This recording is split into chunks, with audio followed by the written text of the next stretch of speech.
दुनिया में इस वक्त हिंदुस्तान की जय जयकार हो रही है। चंद्रयान-3 की कामयाबी ने देश का गौरव बढ़ा दिया है।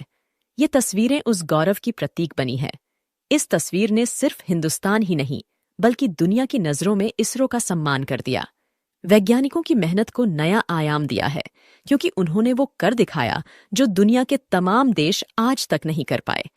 उधर विक्रम लैंडर ने चंद्रमा की सतह को छुआ, इधर भारत ने स्वर्णिम इतिहास लिख दिया। अब लैंडर विक्रम और रोवर प्रज्ञान चंद्रमा की उन तमाम जानकारियों को इसरो के हेडक्वार्टर तक भेज रहे हैं, जिसे जानने के लिए दुनिया भर के देश ताक लगाए बैठे हैं। भारत इस समय दक्षिणी ध्रुव पर लैंडिंग करने वाला इकलौता देश है। विक्रम लैंडर से अब प्रज्ञान रोवर बाहर आकर चांद के दक्षिणी ध्रुव के पास चहलकदमी कर रहा है। प्रज्ञान हर दिन चांद के रहस्यों को उजागर कर रहा है। चंद्रयान-3 को चांद की सतह पर उतारने में अगर जरा सी भी चूक हो जाती तो वह हमेशा के लिए अंधेरे में गुम हो जाता और कभी धरती पर स्पंक तक नहीं कर पाता। इस महासंकट की घड़ी में इसरो के वैज्ञानिकों ने कमाल कर दिया और चंद्रयान-3 को लक्षित लैंडिंग स्थल से मात्र कुछ दूरी पर ही इसे सफलतापूर्वक उतारकर इतिहास रच दिया। आइए जानते हैं पूरा मामला। दोस्तों, वीडियो में आगे बढ़ने से पहले अगर आप एक सच्चे भारतीय हैं तो इसरो के सम्मान में इस वीडियो को लाइक कर कमेंट बॉक्स में जय हिंद जरूर लिख दे।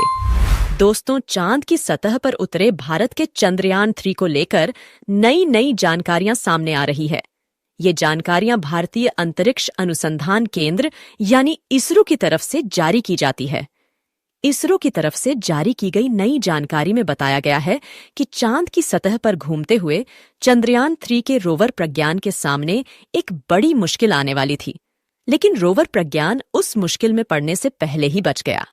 दरअसल रोवर प्रज्ञान के चांद के दक्षिणी ध्रुव की सतह पर धीमे धीमे चल रहा है।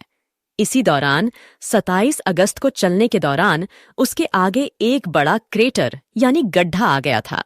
रोवर के सामने गड्ढा देखकर इसरो में बैठे वैज्ञानिक चौंक गए, लेकिन देखते ही देखते रोवर प्रज्ञान ने खुद ही इस गड्ढे की तरफ जाने की बजाय अपना रास्ता बदल लिया। इसरो ने उस क्रेटर की तस्वीरें भी जारी की है। ये तस्वीर नेविगेशन कैमरे से ली गई है।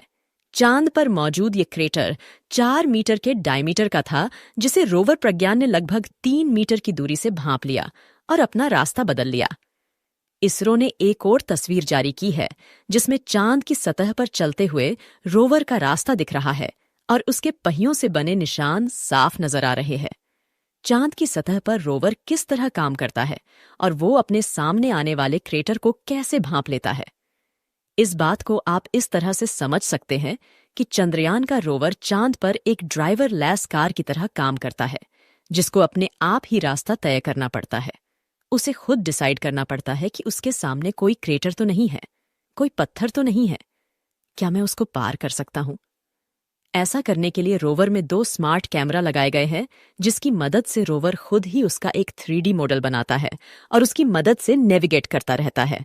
चंद्रयान-2 का चांद पर मलबा ढूंढने वाले शानमुगा सुब्रमण्यन नामक व्यक्ति ने हाल ही में एक ऐसा खुलासा किया है जिसे सुनकर इसरो के वैज्ञानिकों के भी होश उड़ गए हैं। इस भयंकर खुलासे के बारे बात करें उससे पहले आइए जानते हैं, इन 14 दिनों के बाद चंद्रयान-3 के विक्रम लैंडर और रोवर प्रज्ञान के साथ क्या होगा? इन्हें धरती पर किस तरह वापस लाया जाएगा? तो बने रहे इस वीडियो में, अंत तक आपको मिलेगी बहुत ही सटीक और रहस्यमयी जानकारी। अभी तक आपने इस वीडियो को लाइक नहीं किया है तो इसरो के लिए इतना तो कर ही सकते हैं। वीडियो को लाइक कर कमेंट बॉक्स में जय हिंद जरूर लिख दे। इसरो ने चंद्रयान-3 के साथ चांद पर पहुंचे विक्रम लैंडर और प्रज्ञान रोवर की जिंदगी सिर्फ 14 दिन बताई है। इसकी वजह विक्रम और प्रज्ञान का सौर ऊर्जा पर आधारित होना है। ये दोनों सूर्य की रोशनी को ऊर्जा में तब्दील करके अपना काम करते हैं। अगर आपने विक्रम लैंडर और प्रज्ञान रोवर की तस्वीरें देखी हैं तो आपका ध्यान उन पर लगे सोलर पैनल पर गया होगा। विक्रम लैंडर को 3 तरफ से सोलर पैनल से ढका गया है ताकि उसे हर हालत में पर्याप्त रोशनी मिल सके। लेकिन ऐसा सिर्फ अगले 14 दिनों तक ही संभव है, क्योंकि 14 दिन के अंदर चांद का ये हिस्सा अंधेरे में डूब जाएगा, क्योंकि चांद का एक दिन पृथ्वी के 14 दिन जितना लंबा होता है। चांद पर बीती 23 अगस्त को सूरज उगा था, जो 5-6 सितंबर तक ढल जाएगा।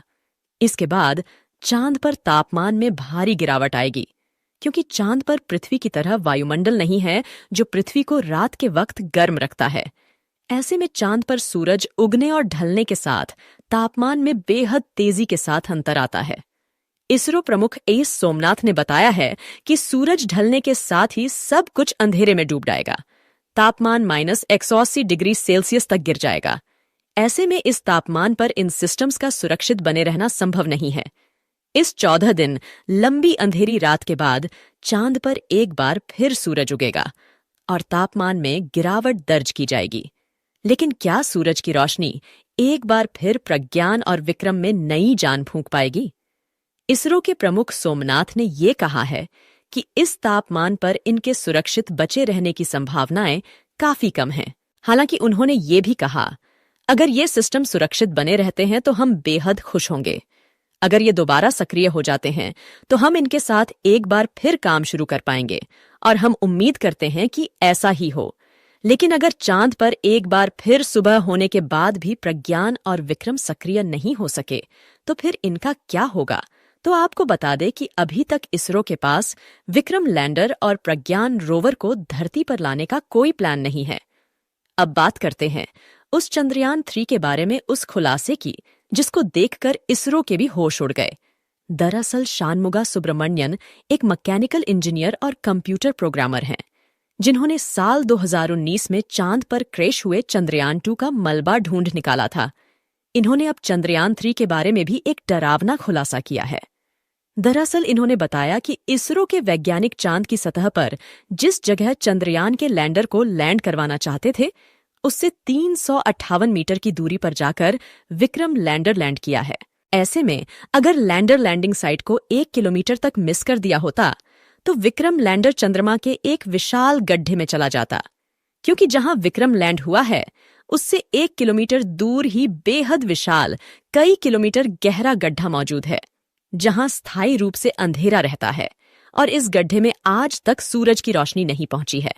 अगर ऐसा होता तो इसरो के वैज्ञानिक धरती से लाख जतन करने के बाद भी प्रज्ञान से संपर्क नहीं कर पाते और यह पूरा मिशन बर्बाद हो जाता। अगर चंद्रयान 3 उस गड्ढे में उतरता तो उसे सूरज की रोशनी नहीं मिलती और इससे सोलर पैनल काम नहीं करते। बिना ऊर्जा के प्रज्ञान धरती पर इसरो से संपर्क नहीं कर पाता। चंद्रयान 3 चांद के दक्षिण ध्रुव के पास जिस जगह पर उतरा है उसे पीएम मोदी ने शिव शक्ति नाम दिया है। चांद के इस इलाके में अब प्रज्ञान ने खुदाई शुरू कर दी है। इस दौरान तापमान में बाहर और सतह के नीचे भारी अंतर देखने को मिला है, जिससे वैज्ञानिक हैरान हैं। चांद का यह इलाका पूरी दुनिया के लिए आकर्षण का केंद्र बन गया है।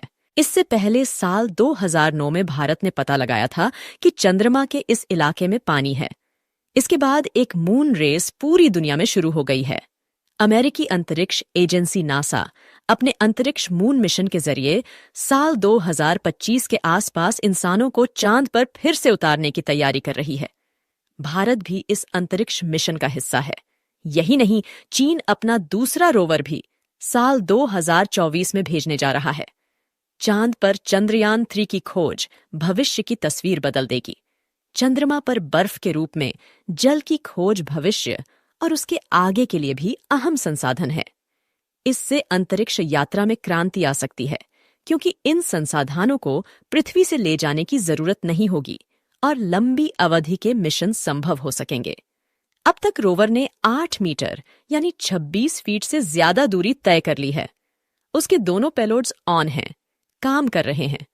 इन सभी का कम्युनिकेशन बेंगलुरु स्थित सेंटर से बना हुआ है। इन 14 दिनों में रोवर प्रज्ञान कुल 500 मीटर की यात्रा करने वाला है। इस समय रोवर प्रज्ञान अपने सामने आए उस गड्ढे की जांच कर रहा है कि कहीं उसमें कोई एलियन के निवास का साक्ष्य मिल जाए। दोस्तों, आपको क्या लगता है?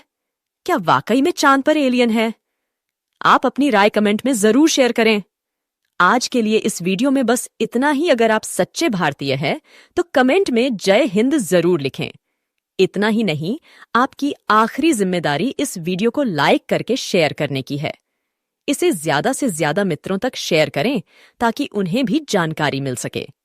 और भी ऐसी ही नॉलेजेबल वीडियो के लिए अपने भरोसेमंद चैनल को सब्सक्राइब जरूर करें और बेल आइकन को ऑल पर सेलेक्ट करना बिल्कुल न भूलें। वीडियो को अंत तक देखने के लिए धन्यवाद।